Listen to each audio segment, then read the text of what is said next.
There are artists who release music, and then there are artists who become emotional infrastructure. NBA Youngboy belongs to the second category. His music doesn't just sit in playlists, it embeds itself into people's identities, routines, arguments, and online behavior. To understand his fan base, you can't analyze it like a normal audience. You have to analyze it like a psychological ecosystem. Youngboy fans are not passive consumers. They are participants, defenders, sometimes antagonists, sometimes missionaries. They argue in comment sections with the intensity of political activists. They interpret criticism as hostility. They treat chart numbers like scoreboards and loyalty like a moral value. And most importantly, they don't just like NBA Youngboy, they see themselves in him. This script is not about whether NBA Youngboy is the best rapper alive. That question misses the point entirely.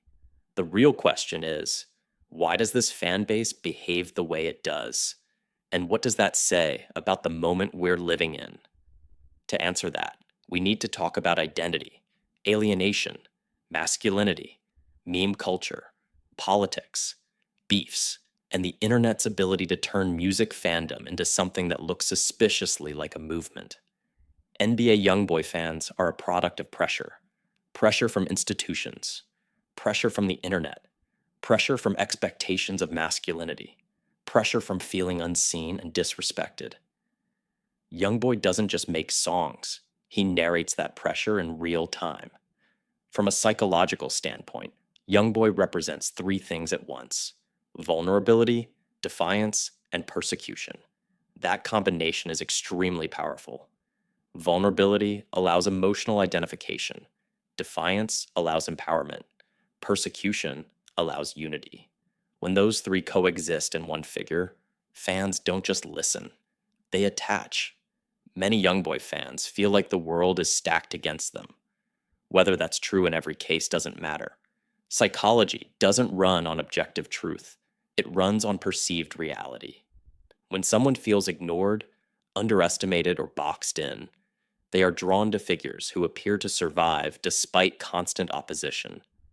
Youngboy's public narrative reinforces this perception constantly.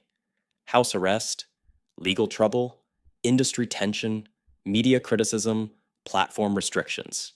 Even his chaotic release patterns and erratic public behavior feed into the idea that he exists in conflict with the system. Fans don't see instability, they see resistance. This is where the siege mentality begins. Siege mentality is a psychological state where a group believes it is under constant attack from outside forces. Once a group adopts this mindset, everything changes. Neutral criticism becomes hostility. Outsiders become enemies. Loyalty becomes a survival mechanism. The group closes ranks. NBA Youngboy fans operate with a strong siege mentality. When critics say his music sounds repetitive, fans hear disrespect.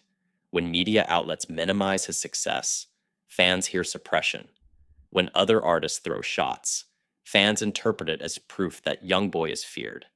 And the more he is criticized, the stronger the loyalty becomes. This is not unique to music.